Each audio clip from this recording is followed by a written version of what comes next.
사랑합니다, 누님. 네. 오늘 성경 말씀에서 시작은 회개입니다.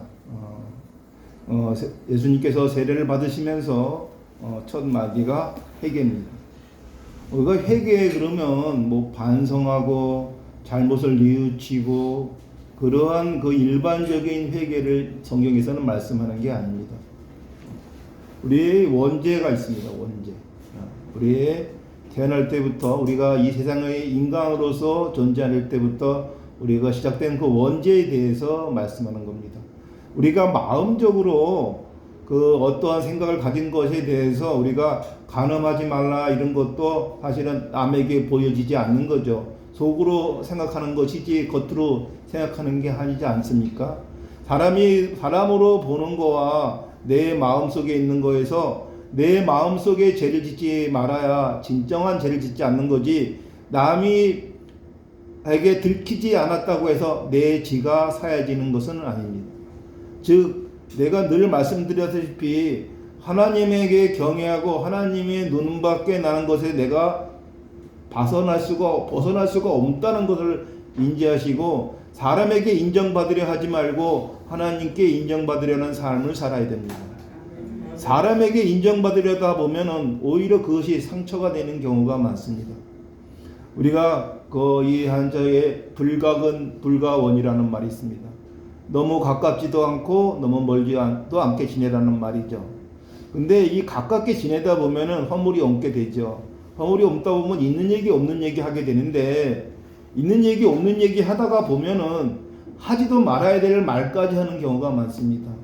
그러다 보면은 그걸 내 말뜻을 그대로 받아들이는 게 아니라 항상 상대는 상대의 기준으로 받아들이기 때문에 내 말이 그대로 전달이 되지 않는다는 거죠. 예수님께서 지금 회개하라 그러니까 이 회개가 잘못을 뉘우치라고 단순하게 생각하는 사람도 있지만 그렇지 않죠. 우리 삶 전체에 대한 잘못된 삶의 기준이 아니라 내가 앞으로 가야 되는 이 방향에 대해서 제대로 가고 있나에 대한 회개입니다. 우리가 예수님을 닮아가려는 삶을 살려고 하는데 그러면 앞으로 내가 가는 앞으로 미래가 중요한 거지 과거는 그닥 중요치 않아요. 왜냐하면 우리는 예수님을 통해서 죄를 사하받았기 때문에 과거의 죄가 중요한 게 아니라 앞으로 죄가 더 중요한 겁니다. 앞으로 내가 어떤 표대를 가지고 살아가는 이 방향성에 대해서 진정으로 회개하고 그 길을 가고 있는가를 점검하실 필요가 있습니다. 지난 과거를 아무리 돌이켜보고 과거를 곱씹는다고 해서 바꿔지거나 그럴 일은 전혀 없습니다. 오로지 내가 지금 이 시간 이후 어떤 방향으로 살고 있을까, 어떤 방향으로 가고 있는가가 중요하다는 거죠.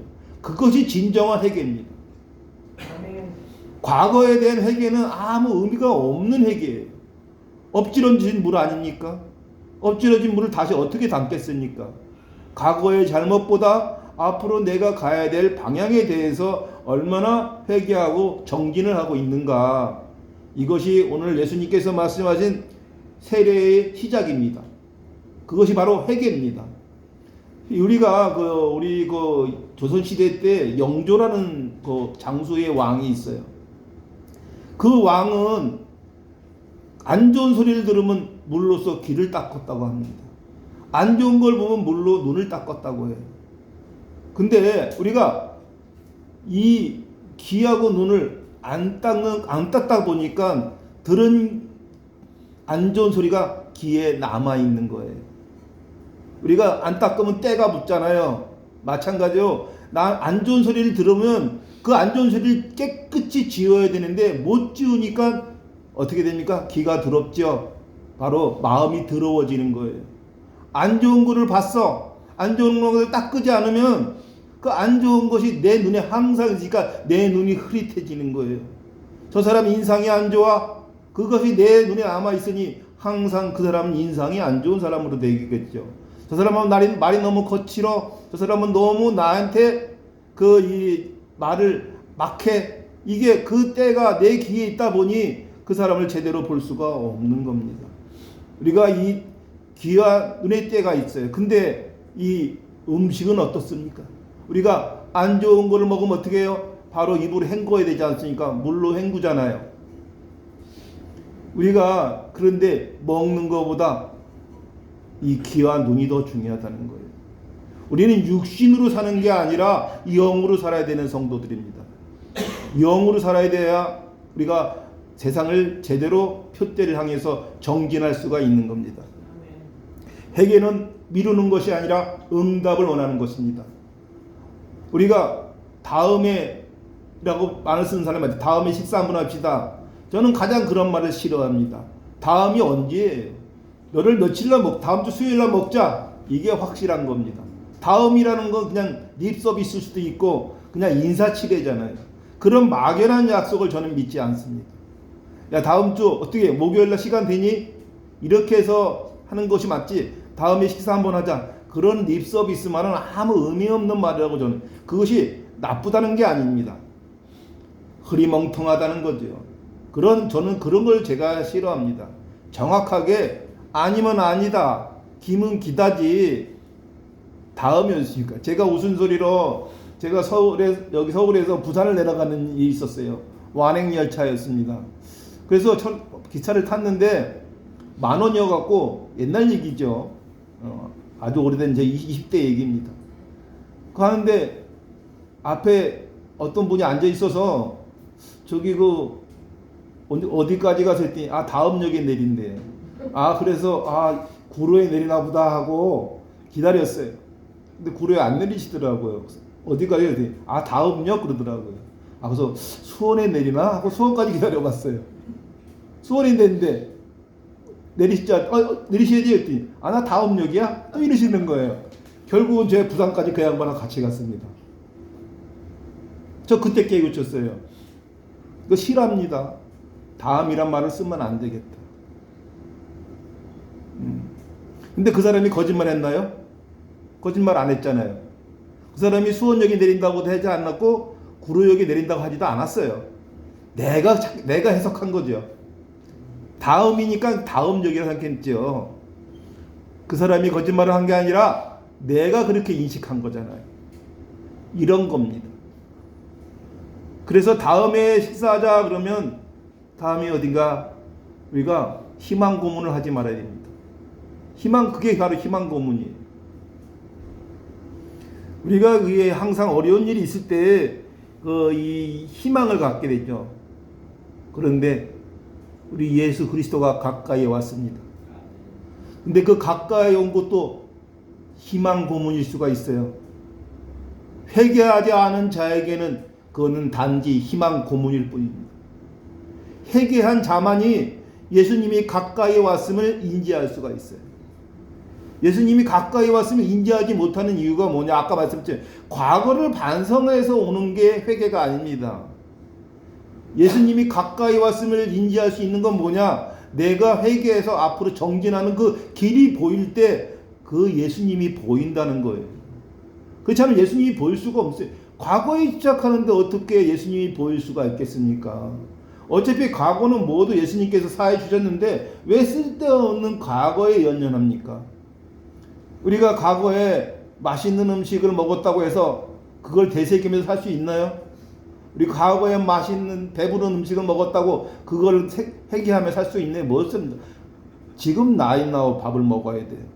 지금 나이 나고 맛있는 걸 먹어야만이 앞으로 가는 것이지 과거는 아무 소용이 없는데, 근데 우리는 항상 과거에 집착하는 삶을 살고 있지 않나 생각해 보십시오. 그거는 하나님이 가까이 왔음을 보는 게 아니라 하나님이 멀어짐을 느끼는 겁니다. 가까이 하나님이 왔음을 왜 못 느끼냐면 그래서 신앙생활을 못하는 거예요. 하나님이 가까이 왔다고 생각하면은 이 성령이 하나님의 말씀을 놓을 수가 없어요. 제가 모든 것을 포기하고 신앙생활을 할 수 있었던 것도 성령이 임재하지 않으면 불가능한 거라 생각합니다.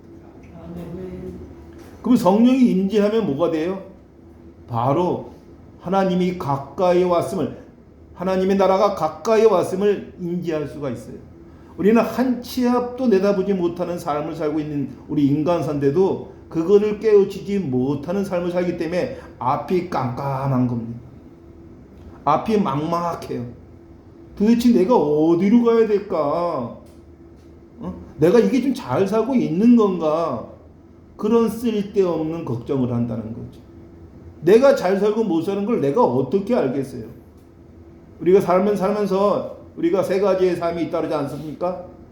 남이 보는 나의 삶, 또 내가 아는 나의 삶, 나도 모르고 남도 모르는 내 삶이 있습니다.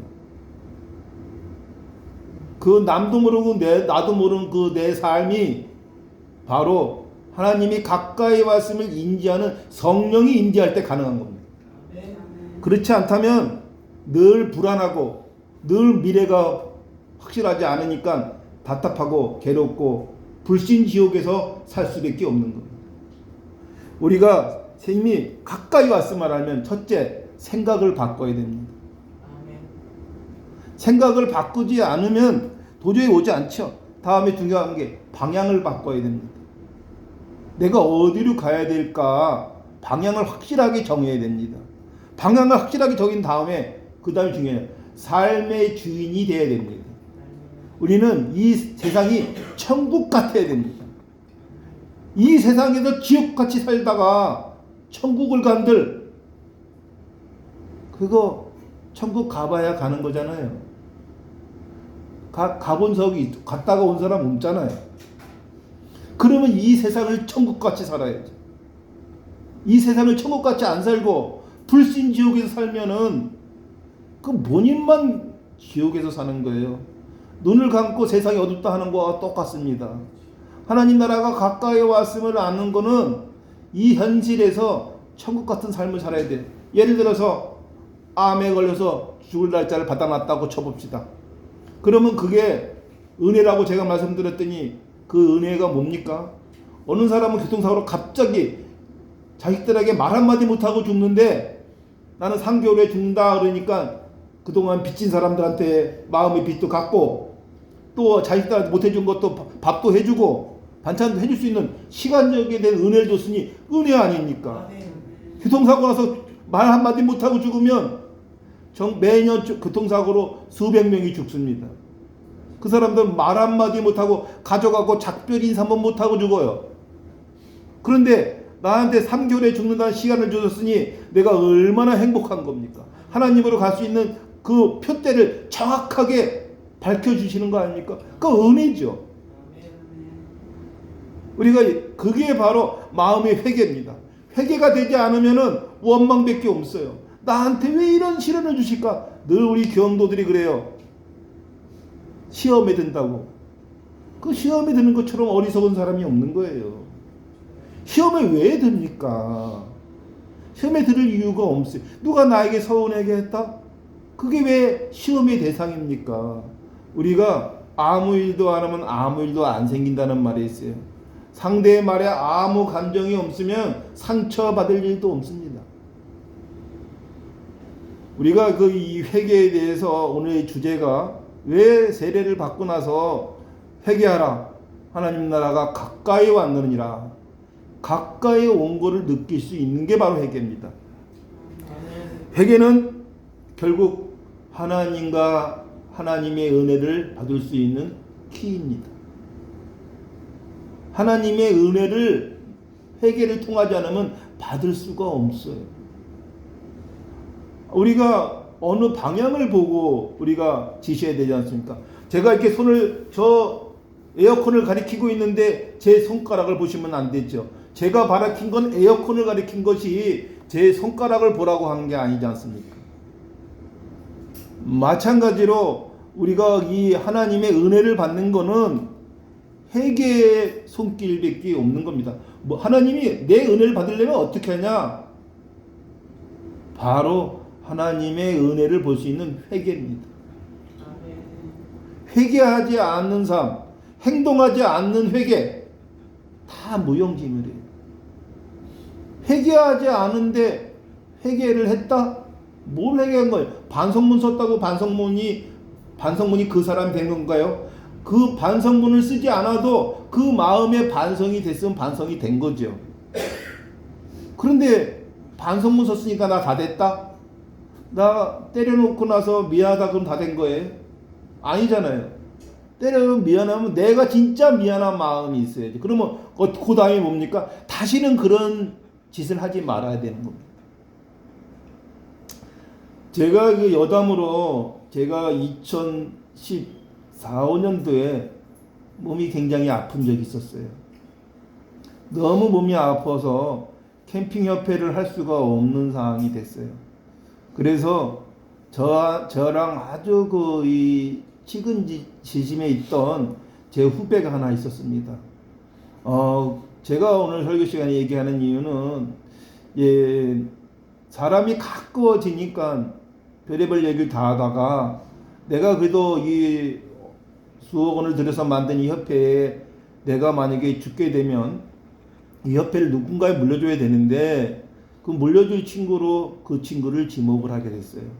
그래서 이제 그 친구에게 원래 그냥 우리 회사에 웹사이트나 만들어주는 그런 친구였었어요. 근데 그 친구의 인연은 한 30년이 넘습니다. 그 친구의 부인은 저희 집사람하고 친구예요. 근데 그 친구의 형은 저하고 동창입니다. 동갑내기예요.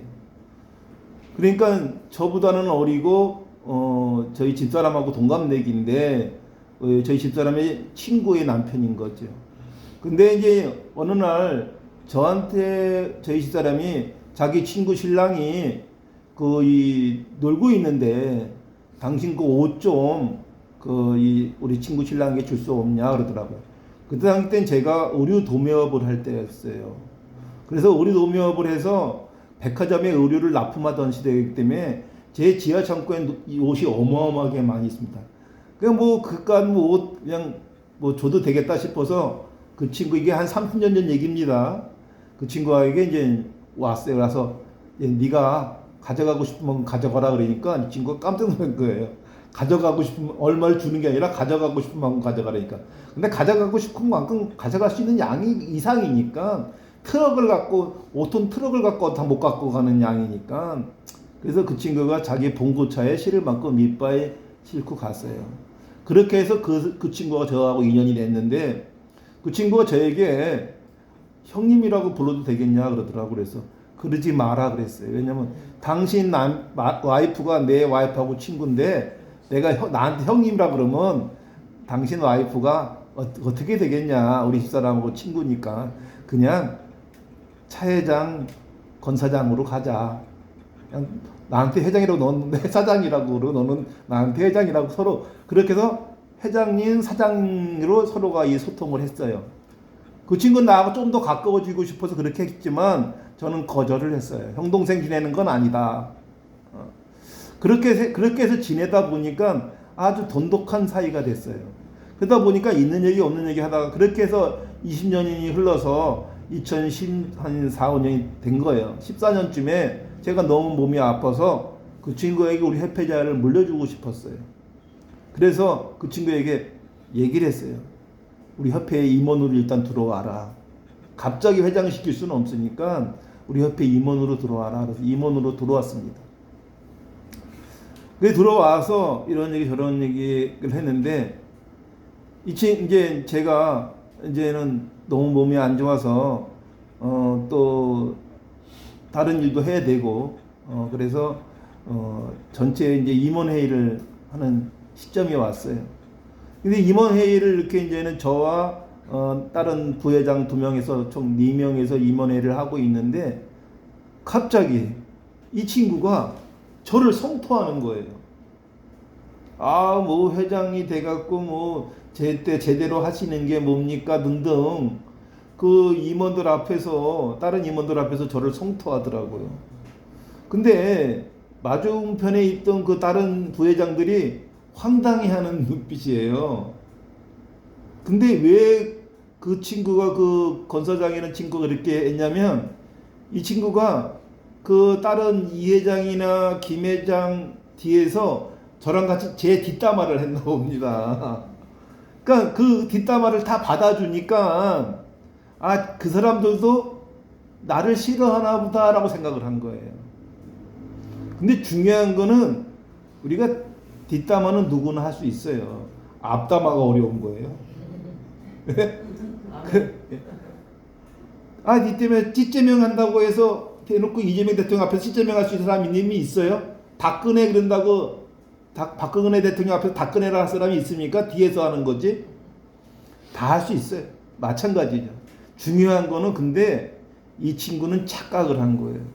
그 두 임원이 자기 생각에 동조해 준다 생각해서 공개 석상에서 나를 성토해도 된다고 잘못 판단한 거예요. 특히 내가 차기 회장으로 추대한다고까지 언지를 받았으니까 자기가 나름대로 과세를 한답시고 그 두 사람 앞에서 저를 성토한 거예요. 그러니까 얼마나 이 두 사람이 한데 왜 자기들은 절대 나한테 앞담화를 못 가는데 저 사람은 저 건사장 있는 사람은 임원회에서 대놓고 나를 성토하니까 그 두 사람은 좀 황당한 거예요. 근데 저도 황당했어요.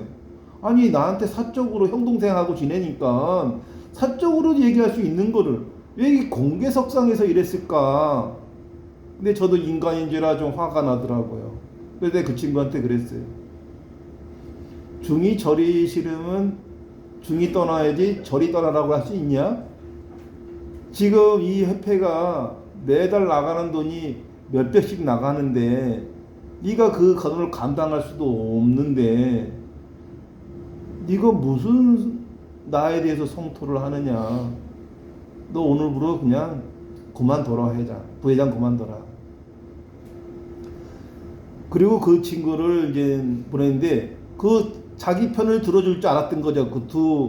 그 부회장이 들어주겠어요? 안 들어주죠. 뒷담화할 때만 들어준 거지. 예? 그 자리에서 바로 너 그만둬 하니까 그 옆에 있는 부회장들이 왜 그러십니까 할 줄 알았더니 말도 못하니까 그냥 파이어 된 거예요. 그리고 저는 너무 괘씸해서 그 친구의 핸드폰을 다 지워버렸습니다. 그리고 그 친구하고 연락을 안 하게 된 거예요.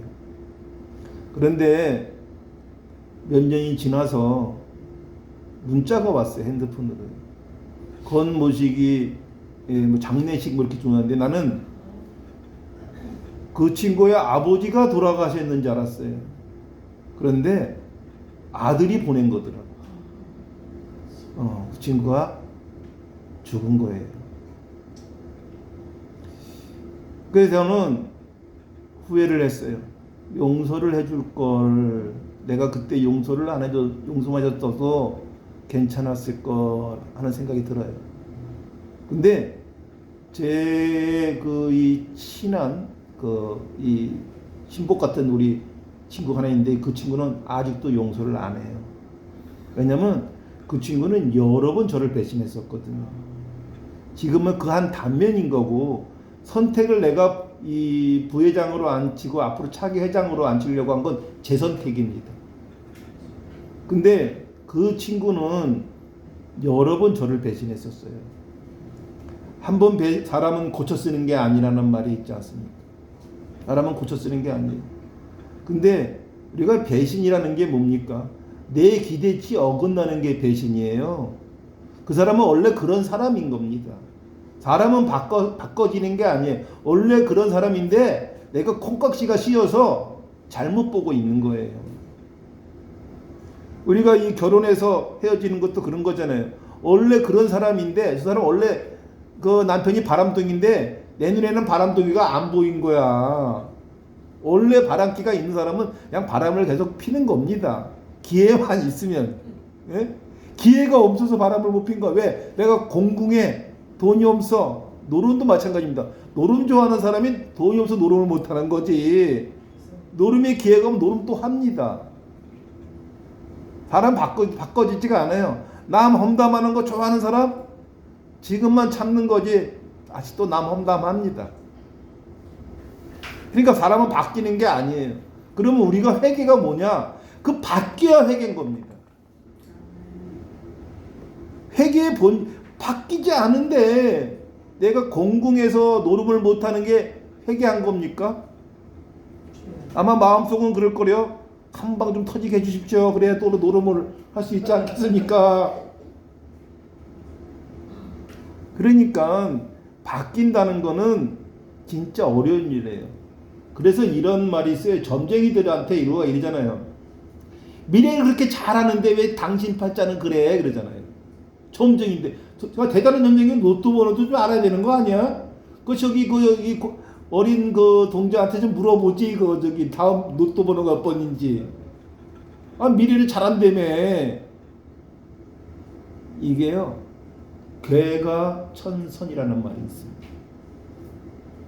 못 바꿉니다. 그거를 우리가 속된 말로 팔자대로 한다 그러지 않습니까? 근데 팔자보다 더한 게 사주잖아요. 근데 사주보다 더한 게 뭐냐? 우리 영이에요. 안 바뀌어요. 어떻게 바뀌냐? 하나님의 은혜, 성령이 임재해야만 바뀝니다. 아멘. 절대 안 바뀌어요. 이 바뀐다고 생각하는 자체가 착각입니다. 내가 저 사람한테 잘해주면 저 사람이 나한테 은혜를 갚을 거야. 그보다 어리석은 사람이 없어요. 갚을까요? 안 갚습니다. 갚을 사람은 그렇게 안 해도 갚아요. 차용증, 우리가 돈을 빌리면 차용증을 쓰면 그건 그냥 A4지에 연필 묻어 있는 거예요. 차용증이 없어도 갚을 마음인 사람은 갚는 거예요. 공증을 써도 안 갚을 사람은 안 갚는 거고요. 안 갚는 게 있고 못 갚는 게 또 있어요. 내가 진짜 갚을 마음인데 형편이 여력해서 못 갚는 게 있고, 내가 형편이 여력이 안 돼서 아예 갚을 마음이 없는 사람이 있어요. 근데 그거 어떻게 체크하셔야 되는지 아세요? 그 사람이 평소 거짓말을 잘하는 사람인가, 거짓말을 안 하는 사람인가를 보시면 됩니다. 평소 사소한 거짓말을 잘하는 사람은 안 갚는 쪽에 속하는 사람이고요. 평소에 진솔한 사람은 못 갚는 쪽에 속하는 사람입니다. 우리가 안 하는 게 있고 못 하는 게 있잖아요. 내가 머리가 IQ가 8, 90인데 서울대 가라면 어떻게 되겠어요? 못 가는 거죠. 안 가는 게 아니고. 제가 이 지팡이가 없으면 걸어가라면 어떻게 해요? 못 걷잖아요. 안 걷는 게 아니고. 우리가 믿음의 생활도 안 믿느냐 못 믿느냐의 차이 아닙니까? 아멘. 성도 여러분, 회개하십시오. 회개하면 하나님의 은혜가 충만하리라 저는 확신합니다. 아멘. 기도하겠습니다. 하나님 아버지, 말씀에서 제 마음을 비춰봅니다.